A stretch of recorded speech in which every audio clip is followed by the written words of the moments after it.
Parlons maintenant de scannerisation de relevés bancaires. Alors, comme son nom l'indique, ScanBank permet de scanneriser les relevés bancaires, mais pas seulement. Il permet aussi de scanneriser les relevés de, par exemple, de cartes bleues différées, ce qui n'est absolument pas récupéré lorsque vous faites de l'IBIX ou du jeu d'éclat ou du fichier OFX ou QIF. Par voie de conséquence, un collaborateur peut très bien numériser ses relevés de cartes bancaires en parallèle. Il faut vendre au fait que l'intérêt de la numérisation permet de mettre les dossiers clients en production avant que eux-mêmes passent, soient récupérés par d'autres modes de récupération.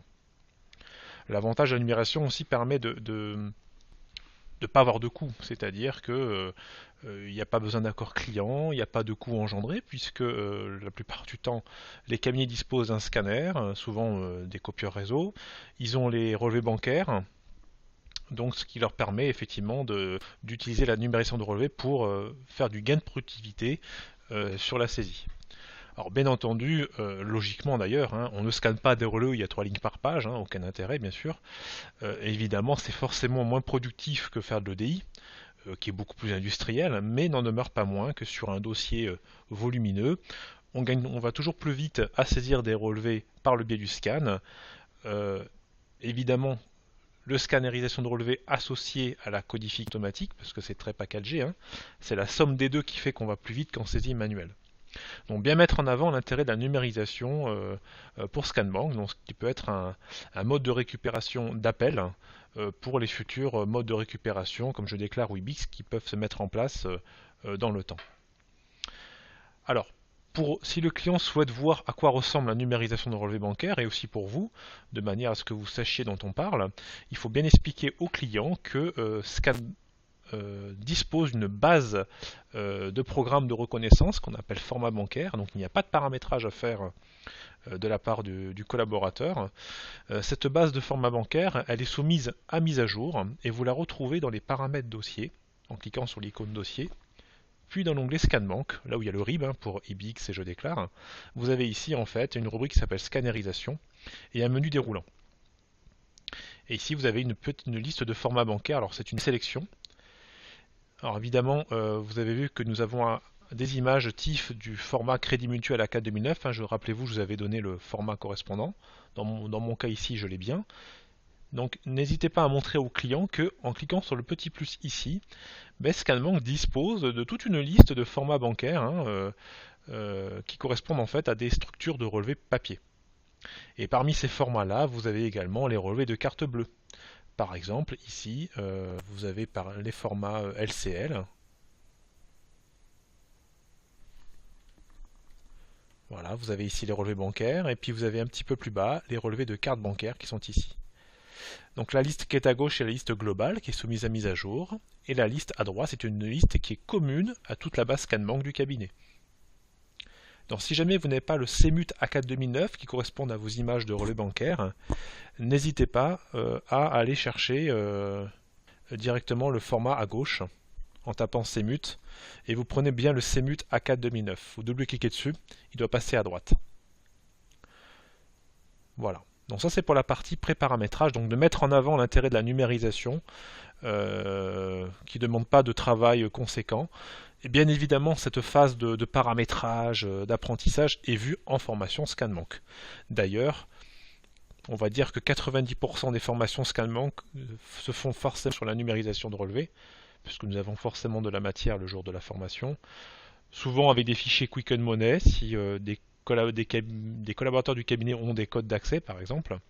Et les parties IBIX et je déclare peuvent être illustrées avec des fichiers de démo hein, pour expliquer comment tout cela fonctionne. Alors ensuite, une fois que vous avez fait ce petit paramétrage là, vous allez dans la rubrique scannerisation, ici en haut, et là vous devez absolument choisir le format qui correspond au crédit mutuel. Donc c'est CMUT 2009, ne vous trompez pas, sinon cela ne marche pas du tout. Et ensuite vous avez ici deux icônes. Alors le bouton scanner permet de piloter un scanner directement en local, hein, si le client a un scanner branché directement, ou alors le bouton image qui permet de récupérer des images pré-numérisées. Donc souvent dans le cas où le client vous envoie par mail des PDF, ou s'ils ont numérisé avec un copieur réseau. Voilà. Et donc là, vous avez un explorateur qui s'ouvre, hein, j'ai cliqué sur le bouton image, et vous allez effectivement aller chercher les images que je vous ai données. Donc dans mon cas ici, il est là. Dans le répertoire PAC, démonstration acquisition 2015, dans ScanBank. Et normalement, là aussi, vous avez le répertoire relevé bancaire et CMUT AK 2009 avec vos deux images. Et là, vous faites OK.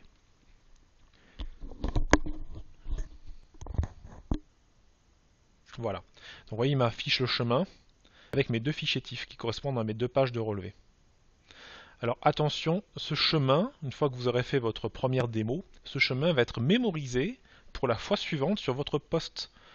Donc vous n'aurez pas besoin d'aller chercher le chemin à chaque fois. Donc si vous scrutez toujours le même répertoire, c'est très très bien. Par contre, je vous conseille de bien décocher en bas à gauche, ici, supprimer les fichiers après traitement.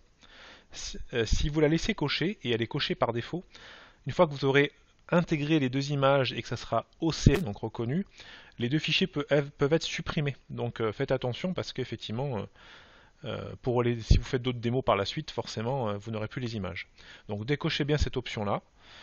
Et là, vous avez vos deux fichiers TIFF. Alors ça peut être du fichier TIFF ou du PDF au niveau des prérequis. Alors c'est forcément du PDF ou du TIFF, c'est forcément du noir et blanc, donc pas de couleur. Et c'est forcément en résolution 300 dpi. Voilà pour les prérequis en numérisation. Et là, vous allez simplement faire valider. Et là, on va appliquer sur les deux images TIFF le format bancaire CMUT AK 2009. Donc la reconnaissance se lance. Alors évidemment, en démonstration, il n'est peut-être pas obligé de montrer tout ça. Hein.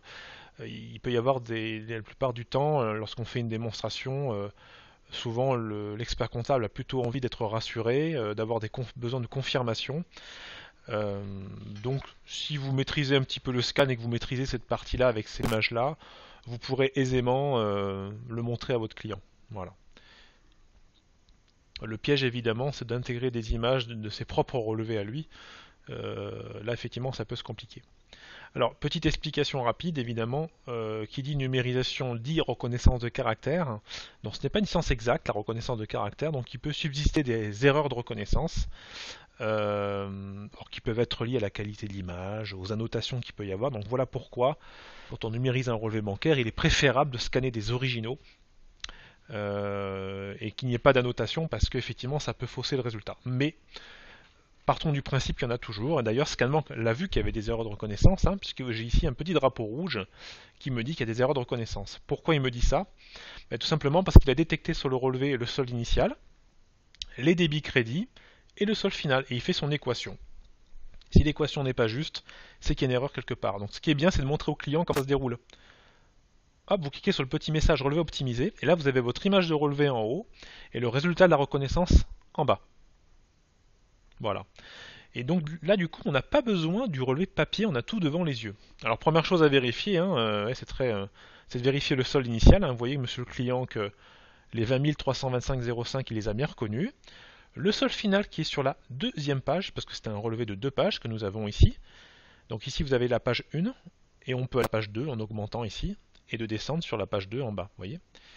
18 893,44, j'ai bien ici mon solde final qui est bon.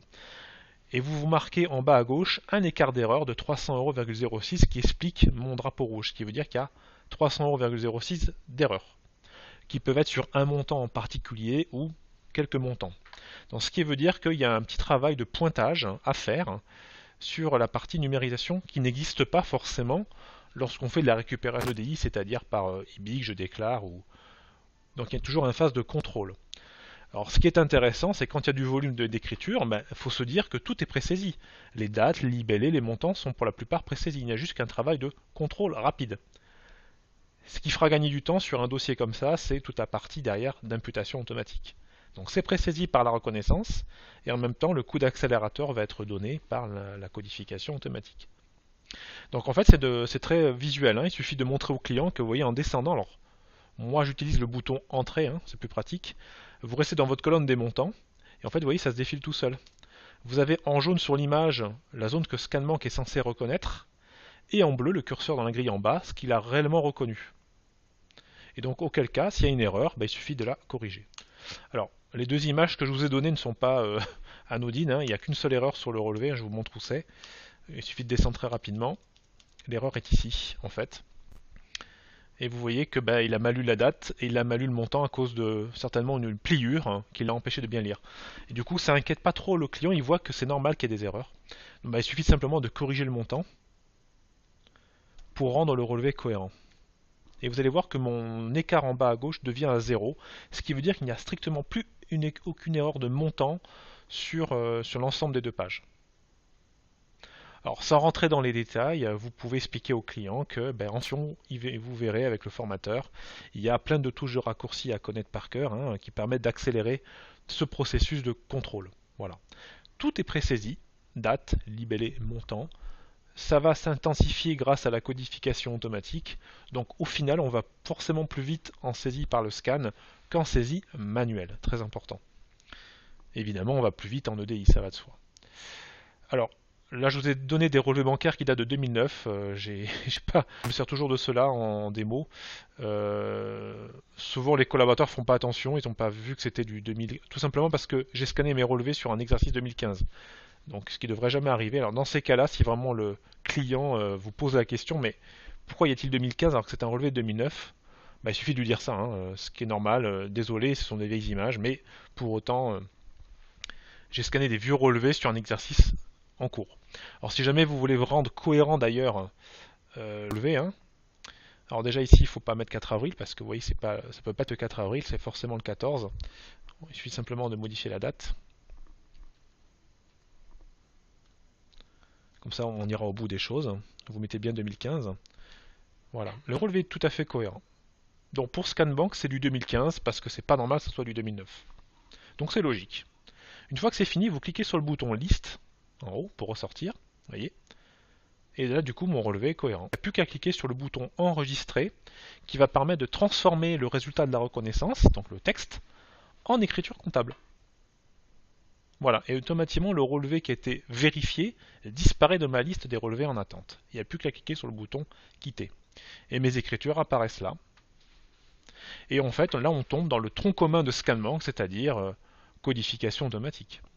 Donc que vous fassiez de l'IBIX, du jeu déclare, du Quicken Money ou du scan, on arrive au même endroit, journal de banque de Scanbank.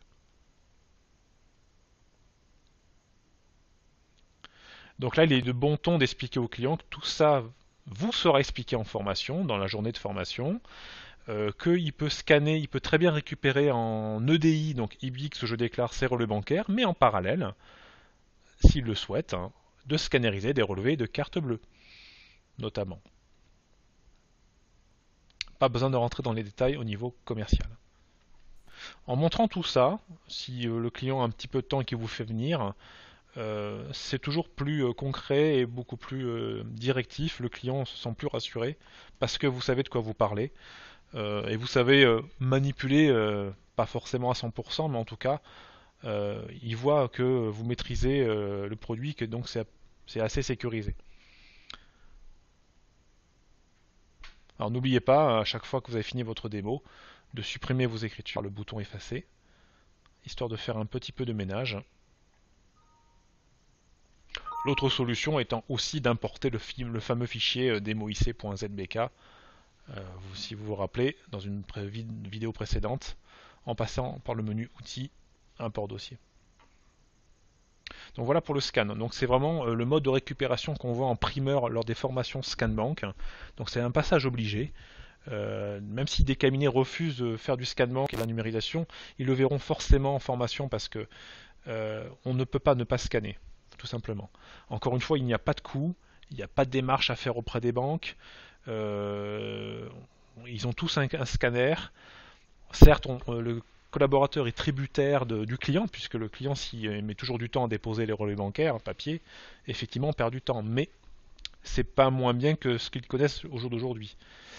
Donc ils peuvent toujours numériser. Donc ça, on leur apprend. Donc effectivement, quand passer en jeu déclare ou en IBIX, ça sera le coût d'accélérateur, ce sera toujours un plus. Donc l'intérêt, c'est de dire au client, voilà, vous disposez de 4 vecteurs d'acquisition, IBIX, jeu déclare, Quicken Money et Scan.